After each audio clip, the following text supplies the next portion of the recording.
Druhý úsek skialpinistického sprintu spočívá v tom, že se přestane závodník pohybovat na pásech a v botech překonává takové velmi fyzicky náročné schodiště. K tomu potřebuje mít lyže na batohu. Jak se toho dosáhne? Takže v rámci výšľapu pretekári musia absolvovať aj fázu s lyžami na batohu. Vyzujem lyže, prevlečiem cez oko, pätky smerujú do dola. Gumičkou alebo hákom obídem a zacvaknem. Pri rýchlejších batohoch a pretekároch sa používajú háky, ktoré umožňujú ešte o čosi rýchlejšiu fixáciu lyží a ušetrenie sekúnd. Při závodním skialpinismu hrají mnohem větší roli než při rekreačním skitouringu pořádné hole, protože záběr rukama se tady významně počítá. Jaké vlastnosti takováhle hůl musí mít? Palice musia byť čo najpevnejšie, materiál sa používa skoro výlučne karbon, prípadne také spevnenie. Ide o to, aby človek vedel čo najviac využiť tú silu rúk a teda ten karbon ponúka najväčšiu návratnosť sily pri čo najnižšej váhe. Oproti paliciam, ktoré využívajú rekreační skialpinisti, je dosť zásadný rozdiel aj v tom tanieriku.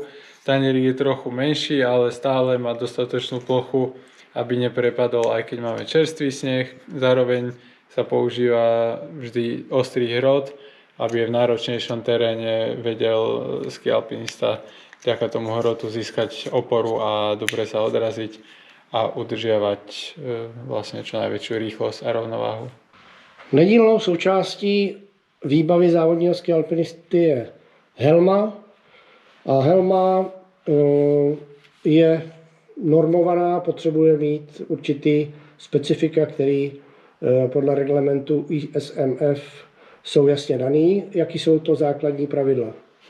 Že tie základné dva najdôležitejšie certifikáty pri skialpe sú tzv. Lezecký a lyžiarsky.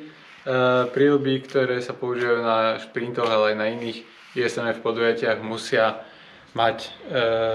musia dosiahnuť ten certifikát lyžiarsky.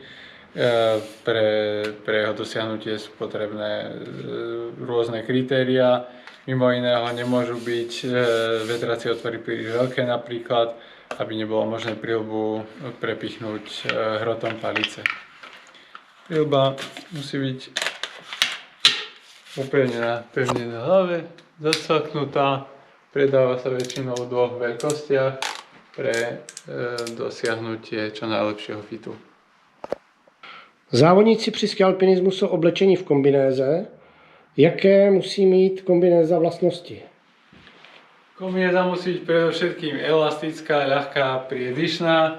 Čo sa funkcií týka, musí umožňovať prekrytie lyžiarok, aby tam neprenikal žiadny sneh, aby tá lyžiarka zbytočne neoťažila, aby to tam nezavádzalo. Takisto rýchle uskladnenie pásov. Pri väčšine disciplín je to pod kombinézu, ale pri šprinte existuje jedno vrecko, do ktorého tí pretekári rýchlo pásy zbalia, strčia ho dovnútra, aby ten pás vôbec nevytrčal a tým pádom môžu rýchlejšie zjazdovať dolu.